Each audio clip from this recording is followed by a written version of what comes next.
Dear friends, इस topic में हम आप लोगों को केमिस्ट्री से रिलेटेड एक टॉपिक लिया हूँ। उस टॉपिक का नाम क्या है? Molecular mass. हिंदी में क्या बोलते हैं? आणविक द्रव्यमान कैसे ज्ञात करेंगे। तो हमको पता है कि जो आणविक द्रव्यमान होता है, तो आणविक द्रव्यमान निकालने की परिभाषा क्या होती है कि जो भी हमारे पास यौगिक रहेगा, उस यौगिक में जितने भी एलिमेंट मतलब कि तत्व क्या होंगे, उपस्थित होंगे, उन सभी तत्वों के परमाणु द्रव्यमान को जोड़ देंगे तो हमारा क्या निकल आता है? आणविक द्रव्यमान निकल आता है। इंग्लिश में क्या बता सकते हैं कि जो भी हमारे पास कंपाउंड रहेगा, उस कंपाउंड में जितने भी एलिमेंट क्या रहेंगे, प्रेजेंट रहेंगे, उन सभी एलिमेंट के एटॉमिक मास का हम क्या निकाल देंगे? सम निकालेंगे तो हमारा क्या निकल आएगा? मॉलिक्यूलर मास निकल आएगा। ठीक है ना।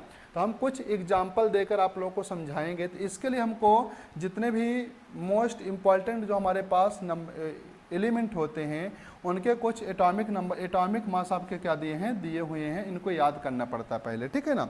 तो अब इसके लिए क्या करेंगे, जैसे हमको दिया है H2SO4 का क्या निकालना है? मॉलिक्यूलर मास निकालना है। ठीक है। तो हमारे पास यहाँ पर H2SO4 सल्फ्यूरिक एसिड में हाइड्रोजन की संख्या कितनी है? 2, तो लिख देंगे 2।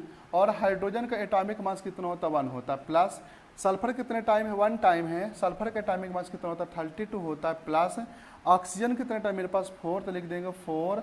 ऑक्सीजन का एटॉमिक मास कितना होता है? 16 होता है। अब तो 2 1 जा क्या हो जाएगा? 2 प्लस 32 और 16 4 जा क्या होता है? 64 होता है। इन तीनों नंबर को ऐड कर देंगे, मेरा आंसर क्या आ जाएगा? 98 आ जाएगा। ठीक है। जैसे हमारे पास सेकंड क्वेश्चन क्या दिया है? फेरिक क्लोराइड का क्या निकालना है? Molecular mass. तो क्या करेंगे, हमारे पास यहाँ पर आयरन की संख्या कितनी है? आयरन 1 टाइम है। आयरन का एटॉमिक मास कितना होता है? 40 होता है। 40 प्लस क्लोरीन कितने टाइम? 3 टाइम, तो लिख देंगे 3। क्लोरीन का एटॉमिक मास होता है 35.5। यहाँ पर क्या हो जाएगा? 40 हो जाएगा।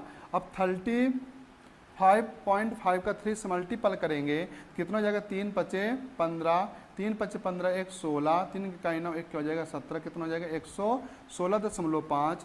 इसमें इसको ऐड कर देंगे तो क्या हो जाएगा? 5.651। यही इसका क्या हो गया? आंसर हो गया। अब हमारे पास नेक्स्ट क्वेश्चन क्या दिया है? जैसे अगर सोडियम नाइट्रेट। ठीक है ना। तो यहाँ पर हमारे पास 3 एलिमेंट है। सोडियम हो गया, नाइट्रोजन हो गया और ऑक्सीजन। तो सोडियम कितना होता है? 23 होता है एटॉमिक मास। नाइट्रोजन का कितना होता है? 14 होता है। और ऑक्सीजन का पता हमको कितना होता है? 16 होता है। क्या करेंगे? 23 प्लस 14 और 16 3 क्या हो गया मेरे पास? 48 हो गया। अब इन तीनों नंबर को ऐड कर देंगे तो 3 4 7 8 15, 1 आ गया हमारे पास हासिल। 2 1 3, 3 4 7 1 8। इसका आंसर क्या होगा? 85। अब H2O का मॉलिक्यूलर मास आप लोग फाइंड करके कमेंट बॉक्स में इसका आंसर जरूर बताएं। अब हम आप लोगों को नेक्स्ट वीडियो पे मिलेंगे। जब तक जय हिंद, जय भारत।